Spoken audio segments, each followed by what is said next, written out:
안녕하세요. 오늘의 데일리 뉴스레터에 오신 것을 환영합니다. 1. 유럽의 도움 요청. 2. 한국은 연탄을 수출합니다. 3. 푸틴. 한국은 실패할 것이라고 선언하다. 한번 진실을 알아봅시다. 우크라이나와 러시아 간 전쟁으로 인해 전 세계가 에너지 위기에 휩싸였습니다. 한국도 예외는 아니었는데요. 이대로 가면 한국도 에너지 위기에 허덕일 수밖에 없다는 전망은 다이 충격적입니다. 비축량이 올겨울 열흘치 수요량에도 못 미치는 137만 톤까지 줄어들었다고 합니다. 하지만 한국에서 의외의 대체제가 등장해 한시름 놓았습니다. 바로 한국의 연탄과 석탄이었습니다. 한국산 연탄과 석탄의 가치를 알아본 전 세계 국가들은 이를 수입하기 위해 웃돈까지 부르고 있는 상황이라고 하는데요. 한국에서는 사양산업으로 분류되었던 한국 석탄 산업이 뜻하지 않은 계기로 지금부터 해당 내용 자세하게 설명해 드리겠습니다. 오늘 들어온 물건 없나요? 고개를 젓는 상인을 보며 한숨을 쉰 남자의 뒤로 많은 이들이 한숨을 쉬었습니다. 마지막 물건을 받아간 사람이 승자가 되었죠. 언제 입고될지 모른다는 소리에 많은 사람들은 어떻게든 물건 확보를 하기 위해 혈안이 되어 있습니다. 현재 독일에서는 이 물건을 확보하기 위해 엄청난 프리미엄이 붙었다고 하는데요. 물건의 정체는 바로 석탄이라고 합니다. 그만큼 귀한 몸이 된 석탄을 확보하기 위해 발품을 팔아가며 중고 매장까지 뒤지는 일이 현재 독일에서 벌어지고 있는데요. 원래 석탄을 비롯한 탄소 에너지 관련해서 독일은 이를 사용하지 않을 뿐더러 사용량 자체도 줄여가고 있었습니다. 그래서 미리 탄소 기반 에너지원을 확보하지 못한 이들이 넘쳐나는 것이죠. 독일이 추구했던 친환경 에너지 정책이 부메랑으로 돌아온 것입니다. 이들이 이렇게 석탄을 찾아 헤매게 된 것은 아직까지도 이어지고 있는 우크라이나와 러시아 간 전쟁 때문인데요. 러시아의 천연가스에 의존을 많이 했던 독일과 유럽 국가들은 전쟁 발발 이후 러시아의 천연가스 위협에 그대로 노출되었습니다. 러시아는 천연가스를 무기 삼아 유럽 국가를 상대로 자신의 뜻대로 하지 않을 경우 천연가스관을 잠글 것이라고 협박했습니다. 유럽 국가들이 이에 응하지 않자 결국 푸틴은 러시아 천연가스관을 잠그는 초강수를 두었던 것인데요. 그 결과는 뻔했습니다.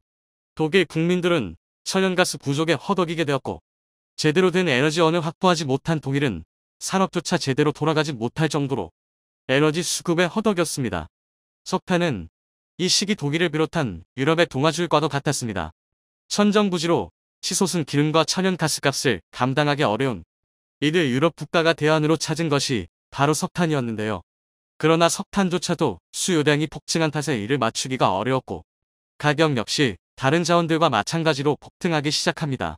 국제에너지기구는 올해 석탄 소비량이 지난해에 비해 7%가 증가할 것으로 내다봤죠.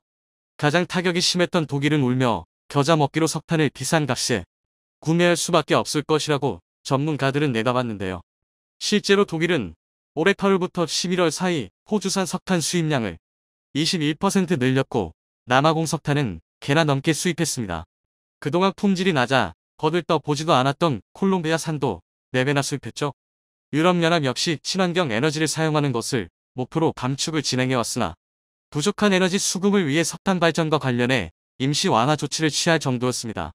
네덜란드는 무연탄 발전소가 최대 용량 35% 이상을 가동하지 못하게 한 기존 법률을 수정하면서 기존 유럽이 가고자 하는 방향을 살짝 틀 정도였습니다. 그만큼 현재 에너지 위기는 유럽 입장에서 상당한 수준이라는 것인데요.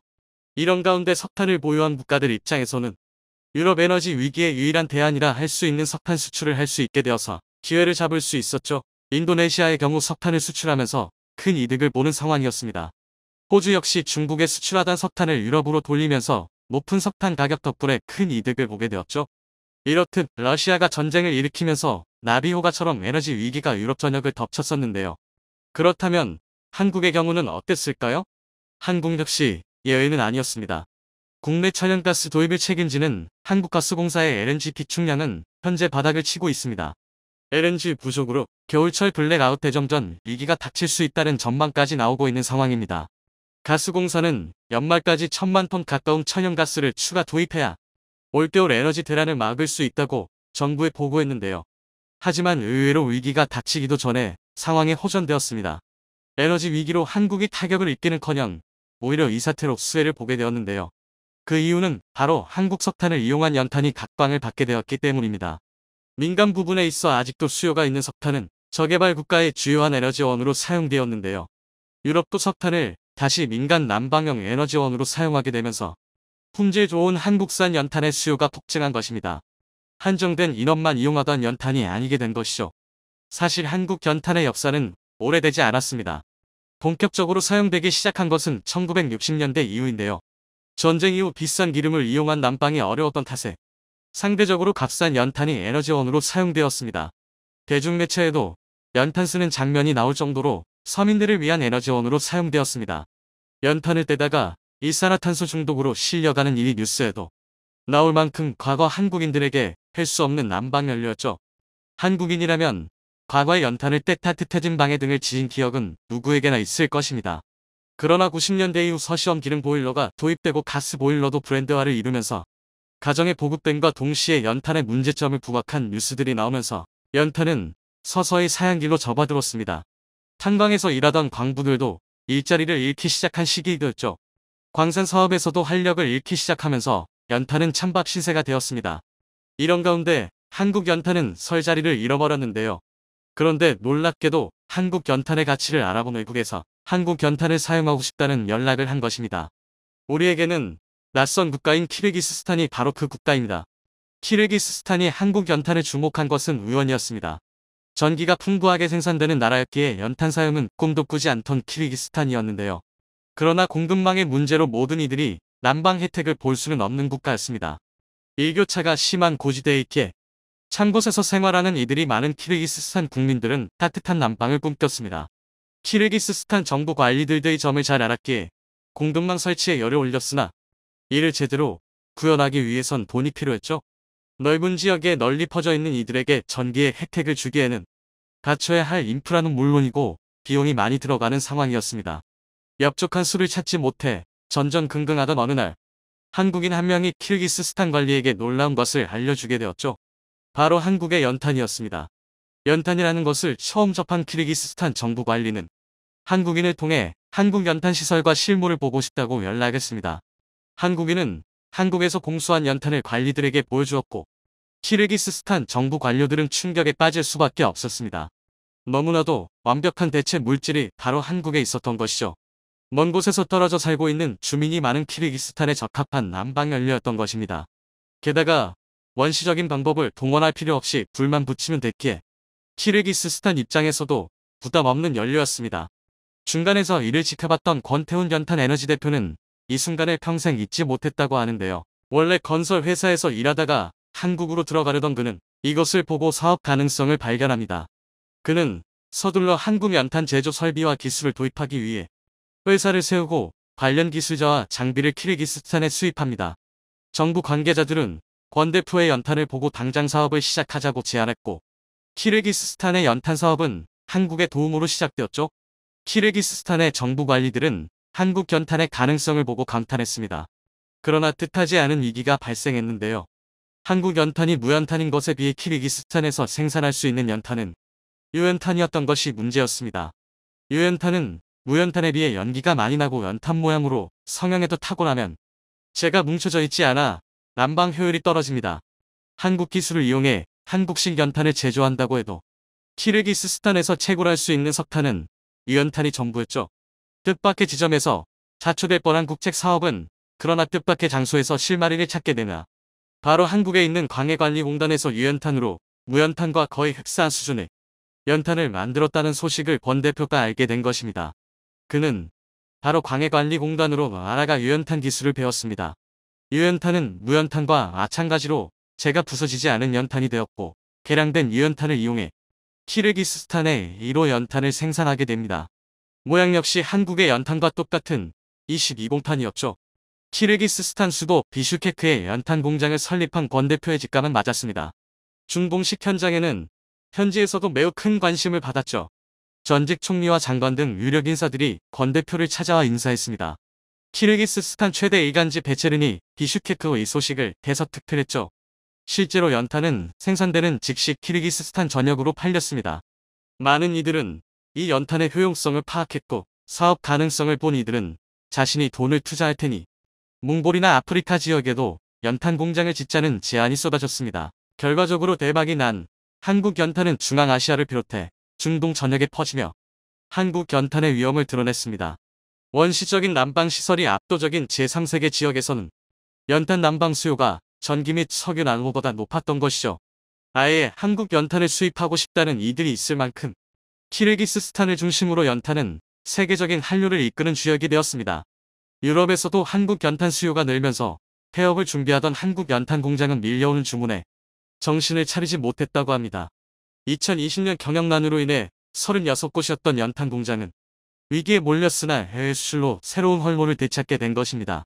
지금보다도 더 많은 연탄 수요가 예측되는 가운데 한국 석탄 사업에 서광이 들어온 상황이죠. 명실상부 조선업계 최강자인 대한민국. 그런데 최근 유럽이 중국과 손을 잡고 LNG선 분야에서 한국의 압도적인 지위를 타도하려고 시도한 정황이 포착되었습니다. 자칫 잘못하면 중국이 한국을 제치고 세계 1위에 오를 수도 있었던 상. 놀랍게도 이런 위기의 순간에 한국은 유럽과 중국이 상상도 못했던 초격차 기술을 선보이며 궤락에서 벗어날 수 있었다고 하는데요. 그뿐만 아니라 이 신기술로 새로운 국제표준을 정립해 앞으로는 한국이 이들을 상대로 역갑질을 할 수도 있을 것이라고 합니다. 그 기술이 어떤 것이었길래 한국이 이들의 추격을 뿌리칠 수 있었는지 지금부터 자세하게 설명해 드리겠습니다. 7개월이 넘게 이어지는 우크라이나 러시아 전쟁. 압도적인 국력 차이를 바탕으로 러시아가 우크라이나를 빠르게 점령하면서 끝날 것이라는 예상과는 달리 전쟁은 장기화되고 있습니다. 서방의 지원을 등에 업은 우크라이나의 선방과 러시아의 상상 이하의 졸전이 겹쳐진 결과였죠. 일진일퇴를 거듭하는 가운데 푸틴은 점점 처음 계획과 들어지는 전황에 손에 든 카드를 하나 둘씩 꺼내놓을 수밖에 없게 되었습니다. 그런 상황 속에서 유럽 대륙은 혼란에 빠졌습니다. 바로 러시아가 내놓은 천연가스라는 카드 때문이었죠. 그동안 러시아에서 들여오는 값싼 천연가스에 크게 의존해왔던 유럽은 푸틴이 가스관을 들어막고 협박해오자 흔들릴 수밖에 없었습니다. 한때는 유럽에서 가스 구입이 어려운 사람들은 도끼를 들고 산으로 나가 땔감을 모아야 할 것이라는 이야기가 있었을 정도로 푸틴의 협박은 엄청난 여파를 몰고 왔고 유럽 각국은 이러한 상황을 모면하려고 에너지 자원 확보에 열을 올렸습니다. 그 중에서도 독일은 가장 심각한 위험에 처해 있었던 나라였습니다. 러시아산 에너지 의존도가 너무 높은데 이를 대체할 다른 돌파구가 도무지 보이지 않았죠. 결국 자신있게 내세운 탈원전 정책도 잠시 중단하고 원전 도입을 서두르는가 하면 은근슬쩍 친환경 에너지의 원자력을 포함시키며 에너지 수급을 위해 체면도 가리지 않게 되었습니다. 부유식 LNG 설비를 설치해 저장 용량을 늘리는 방법들 고민하거나 미국으로부터 셰일 가스 및 석유를 공급받는 방법으로 위기를 모면해 보려고 했던 유럽은 냉혹한 현실을 직면해야 했습니다. 바로 다가오는 12월, 겨울의 한파가 유럽을 덮치기 때문입니다. 현재 수준보다 훨씬 더 많은 에너지 수요가 발생할 것은 자명한 일. 그러나 전쟁이 세계 규모로 확전될 가능성으로 인해 세계 각국의 자원 비축을 위해 힘쓰는 가운데 유럽의 선뜻 자원을 내줄 나라를 찾기란 쉬운 일이 아니었습니다. 이런 가운데 폭발적인 수요 증가세를 보이며 인기를 끈 상품이 있었습니다. LNG선이 그 주인공인데요. 액화 천연가스의 세계적 수요가 폭증하면서 이를 운반할 수 있는 선박의 수요 역시 기하급수적으로 증가한 것입니다. 안전한 수송을 위해 상당한 기술력을 요구하고 운용할 때마다 비용이 들어가는 분야이기에 이를 빠르게 확보하는 것이 곧 나라의 에너지를 빠르게 수급할 수 있는 일과 직결되는데요. 현재 이 시장에서 가장 선두에 있는 국가가 바로 대한민국입니다. 그간 한국은 조선업 분야를 선도하면서 세계 최고 수준의 기술력을 축적했을 뿐만 아니라 천연가스 운반 노하우도 많이 보유하고 있었기에 한국의 LNG선은 국내외에서 상당한 고평가를 받았습니다. 발등에 불이 떨어진 유럽도 물론 한국 조선사에 주문을 넣으며 한국산 LNG선 확보에 나섰지만 주문을 한다고 해서 LNG선을 누구나 받을 수 있는 상황은 아니었죠. 그런 생각을 유럽에서만 한 것이 아니기 때문입니다. 전 세계 국가가 한국 조선소로 몰려와서 LNG선을 팔아달라고 하는 형국이기에 유럽 국가들 역시 예외 없이 번호표를 받고 LNG선 수주를 기다려야 했습니다. 이대로라면 발주 4년 뒤에야 겨우 실물을 받을 수도 있는 상황이었기에 겨울이 오기 전에 하루라도 빨리 LNG선 확보를 해야 하는 유럽 국가들 입장에서는 머뭇거리고 있을 시간이 없었습니다. 이를 깨달은 유럽에서는 머리를 굴리며 대책을 강구하다가 끝내는 중국을 바라보게 됩니다. 중국이라면 훨씬 싼 값에 대량의 LNG선 건조가 가능할 것으로 본 것이죠. 중국의 소수 민족 문제와 관련해 미국과 발맞춰 중국을 비난해왔던 유럽이지만 발등에 불이 떨어지자 탈원전 정책을 폐기했던 것과 똑같이 가장 먼저 체면을 집어 던졌습니다. 유럽은 결국 중국 조선소의 LNG선 물량 수주를 맡기기 시작했습니다. 중국 국영 조선 관계자의 말을 보도한 글로벌 타임즈는 대형 LNG선 139척 주문을 받았다고 말하며 후등 중화조선소의 경우 주문 폭주로 2교대 근무로 24시간 생산 라인이 돌아가고 있는 상태라고 보도했습니다. 한국에서 소화하지 못한 물량을 중국이 전량 채가면서 이번 사태로 오히려 중국이 빠르게 성장할 기회를 붙잡은 것입니다. 게다가 최근 유럽에서 중국의 기술까지 지원하겠다는 발표를 하며 한국 독점의 조선 시장에 제동을 걸은 모습을 보였습니다. 그 시작은 바로 프랑스 기업 GTT였습니다. LNG 운반선 제조는 다른 국가에서 함부로 흉내내기 어려운 분야입니다. LNG 운반선의 핵심 기술인 화물창이 구현하기가 매우 까다로운 기술이기 때문인데요. 극저온 화물창과 연료 탱크를 제대로 만들 수 있는 나라는 손에 꼽을 정도죠. 프랑스와 한국이 그 몇 안 되는 국가에 포함되어 있습니다. 천연가스의 안전하고 효율적인 운송을 위해서는 극저온 상태로 만들 필요가 있습니다. 천연가스를 초저온 상태인 영하 163도로 만들어 액화시키면 부피가 기체 상태보다 600분의 1로 줄어들어 훨씬 많은 양을 안전하게 운반할 수 있기 때문입니다. 하지만 이 초저온 상태를 유지하면서 항해를 하려면 특수한 기술이 필요한데요. 현재 그 기술을 독점하고 있는 기업이 바로 프랑스 기업 GTT입니다. GTT는 과거 한국에 극저온 화물창 기술을 제휴해주고 그 대가로 한국으로부터 매년 거액의 로열티를 받아갔습니다. 이를 통해 LNG 선박 한 척당 100억 원에 해당하는 금액을 손쉽게 벌어가면서 국내 조선소들 사이에선 불만의 목소리가 점점 높아졌죠. 급기야 GTT는 독점 기술을 보유한 덕분에 생긴 이 점을 악용해서 한국 조선소들을 상대로 갑질을 하기 시작합니다. 기술 라이선스 구입만으로 끝나는 것이 아니라 각종 테스트 및 생산 현장 감독까지 포함하는 엔지니어링 서비스를 강매한 것인데요. 만일 서비스를 구매하지 않으면 기술 협조에 불응하겠다는 자세를 취하며 한국 조선소들을 울상짓게 만들었습니다. 그렇지만 결국 기술 가진 이가 갑이었기에 조선소들은 군말 없이 GTT의 요구를 수용할 수밖에 없었습니다.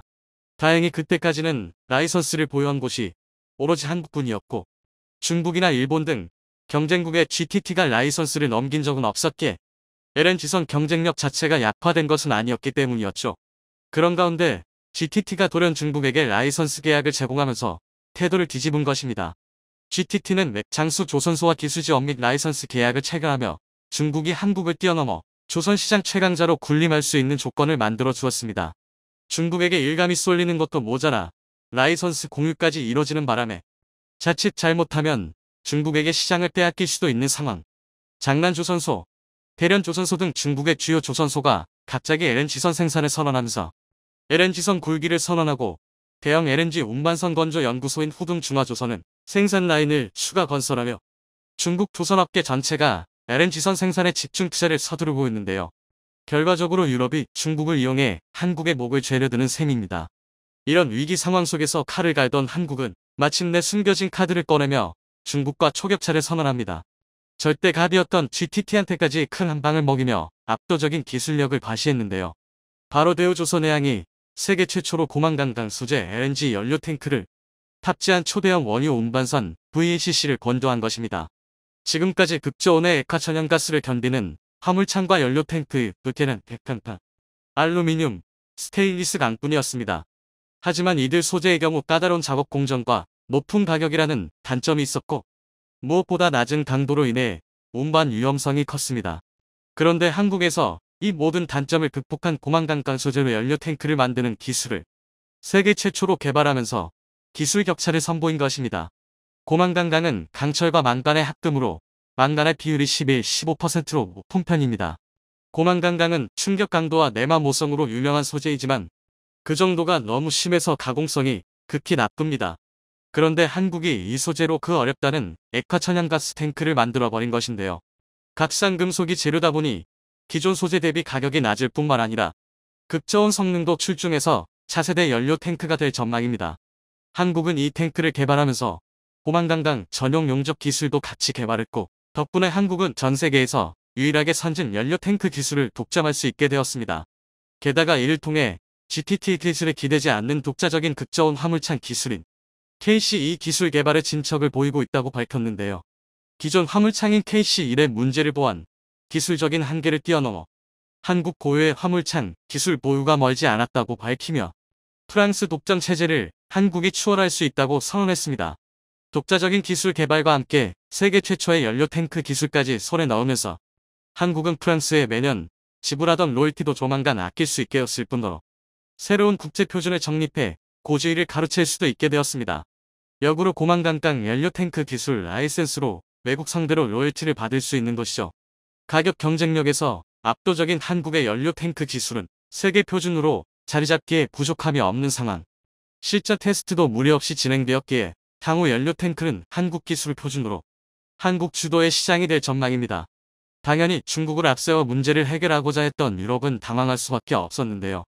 중국에다 기술까지 넘겨주며 한국의 목줄을 채려고 했던 유럽은 오히려 이제까지 받았던 로열티를 거꾸로 한국에게 토해내야 할지도 모르는 상황이 되었습니다. 한국이 보여준 압도적인 기술력에 박수를 보내며 세계 최강 조선 기술을 보유한 대한민국이 노르웨이 전차 입찰에서 어떻게든 한국을 이겨보겠다고 독일이 더러운 뒷공작까지 펼쳤는데 들통난 걸로도 모자라 입찰에서 승리하지도 못했다고 합니다. 이번 입찰은 독일 방산 역사상 최대의 흑역사로 기록될 것으로 보이는데요. 노르웨이까지 한국이 승리하게 된다면 유럽 전차 시장은 한국의 손에 들어오게 됩니다. 하루가 다르게 드높아지는 K방산의 위상에 중국과 일본에서도 한국은 이길 수 없다고 수긍하고 있다고 하는데요. 유럽에서 무슨 일이 벌어지고 있는지 자세히 알아보도록 하겠습니다. 대한민국의 검은표범이 동유럽을 지나 북유럽까지 진격하고 있다는 소식입니다.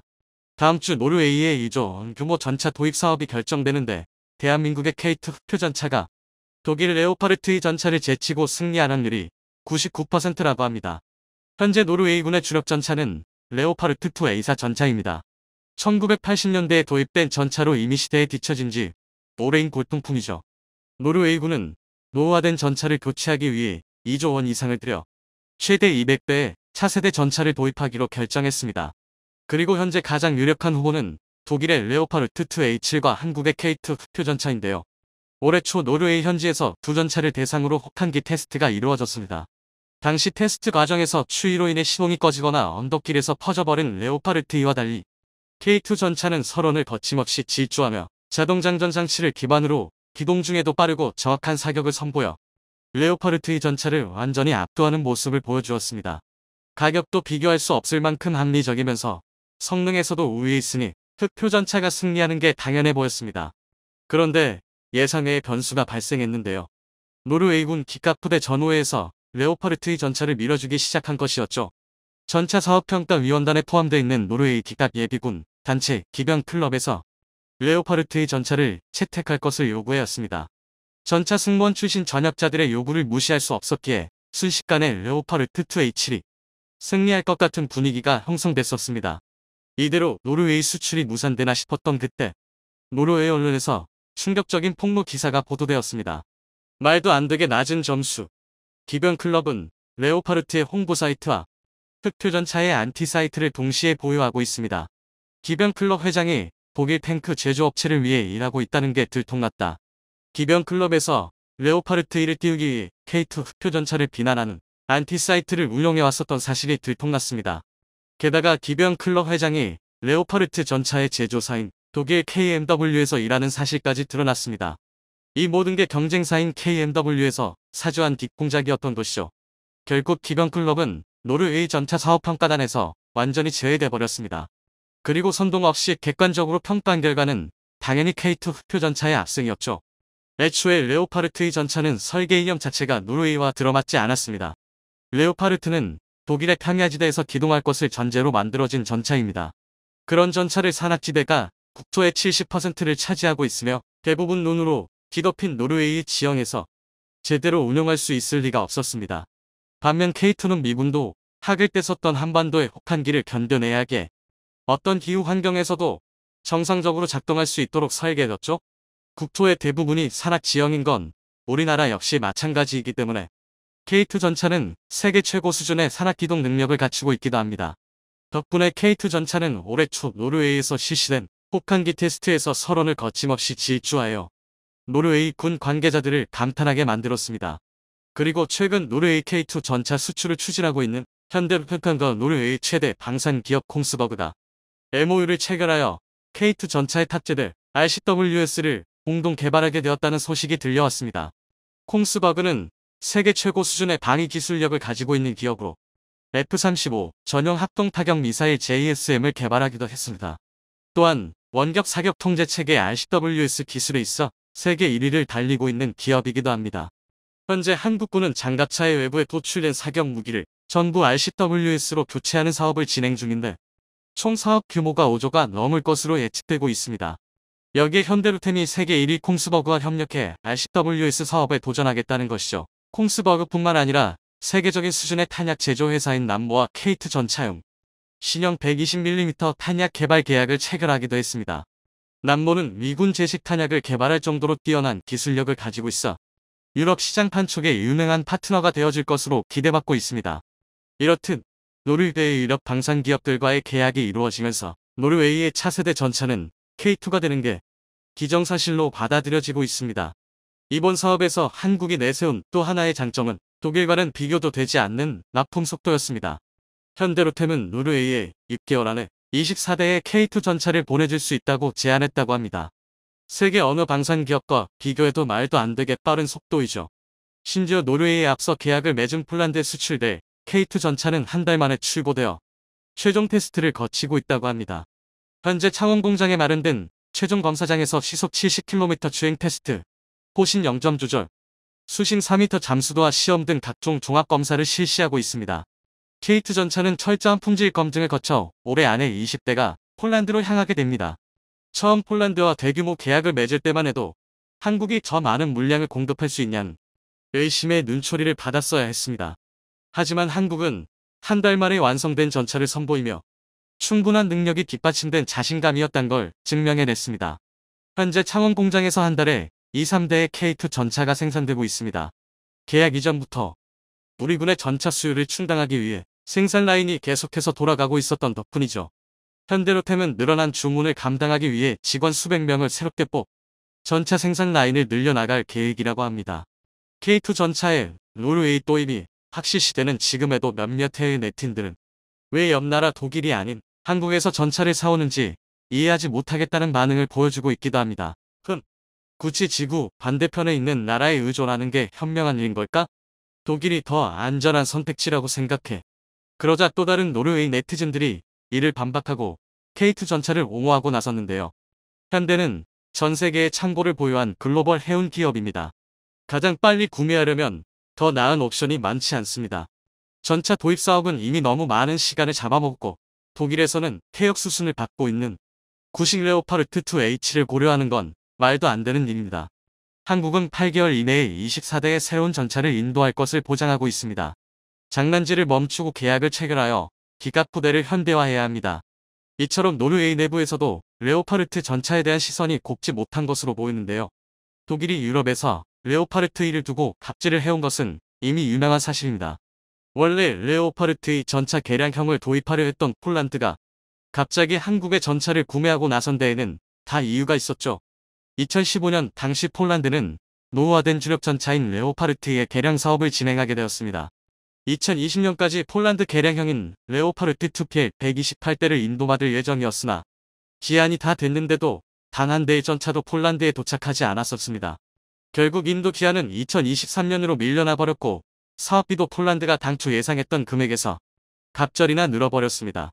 거기에 2021년 12월 말에 겨우 20대의 레오파르트의 전차가 인도되었는데 대부분 차체에 균열이 있어 불량 판정을 받았었고 독일에서 기술 이전을 해주지도 않아 자체적으로 수리할 방법도 없었죠. 그것도 모자라 차세대 전차 개발 프로젝트에서 폴란드를 배제해버려 폴란드인들의 분노는 극에 달했었습니다. 하지만 유럽 방산 시장을 독일이 독점하고 있었기 때문에 더럽고 치사해도 참고 넘길 수밖에 없었습니다. 그런데 한국의 K2 전차라는 훌륭한 성능에 가격도 합리적이며 품질 보증까지 된 제품이 등장하자 전 유럽이 한국 무기에 열광하고 있는 상황입니다. 폴란드를 시작으로 각국에서 레오파르트 전차를 대체하기 위해 한국 전차를 주목하고 있는데요. 우리의 VIP 고객 폴란드에서 열심히 유럽 마케팅을 거들어주고 있습니다. 얼마 전 폴란드 여당 대표 야로슬라프 카진스키는 한국은 아주 좋은 파트너로서 한국이 생산하는 무기가 매우 우수하다는 기본 사실에는 변함이 없다고 말하기도 했습니다. 노르웨이까지 한국 방산이 점령하며 한국 방산이 세계에서 차지하는 위상이 드높아지고 있습니다. 지난 6일 홍콩의 사우스차이나 모닝포스트는 한국이 주요 무기 수출국으로 급부상함에 따라 조만간 세계 4위의 방산대국이 될 것이라고 보도했습니다. 폴란드 수출 계약과 각국에서 쏟아지는 한국 무기 구매 요청으로 역대 방산 수출 기록이 매일 갱신되고 있습니다. 정부 연구기관에 따르면 연말까지 한국의 수출액이 독일과 중국을 넘어설 전망이라고 하는데요. 국무총리실 산하 국가정책연구원인 산업경제연구원 키에슨 최근 호주, 말레이시아, 노르웨이, 사우디아라비아와의 수출 계약이 올해 말까지 마무리되면 올해 방산 수출액은 정부 목표인 150억 달러를 넣어 200억 달러 이상에 이를 가능성이 있다고 밝혔습니다. 이렇게 될 경우 한국이 독일과 중국을 제치고 세계 4위의 방산대국의 자리에 오르게 되는 것입니다. 이러한 소식이 아니나 다를까 일본과 중국에선 질투에 찬 비난이 나오고 있는데 의외로 한국이 대단하다고 순순히 인정하는 사람들도 있습니다. 아시아 최대 방산 수출국이라고 하면 강해 보이기도 하고 대국으로서 어울린다는 느낌도 든다. 한국을 비판하면서 일본은 대단하다고 생각하는 사람들이 많다. 한국은 모든 분야에서 일본보다 3보 앞서가고 있는데 현재 상황을 유지하는 게 좋다고 강력히 주장하는 사람이 많아서 놀랍다. 유감스럽지만 모든 면에서 한국에게 지고 있다. K방산이 세계 무기 시장을 주도하는 명품 브랜드로 자리 잡고 있습니다. 하지만 지금이 과도기라는 것을 잊지 말아야 합니다. 단순히 많이 팔린다고 만족한다면 어느새 뒤처지기 마련입니다. 세계 최강의 전차를 개발했다고 자아자찬하던 독일이 바로 그 예이죠. 한국이 세계 무기 시장의 트렌드를 주도해 나가기 위해선 기술 혁신이 계속해서 이루어져야 할 것입니다. 오늘도 보이지 않는 곳에서 구슬땀을 흘리는 기술진들의 노력이 있기에 한국 방산이 멈추지 않고 정상까지 달려가리라 믿어 의심치 않습니다. 그날이 오는 날까지 열렬한 성원을 보냅니다.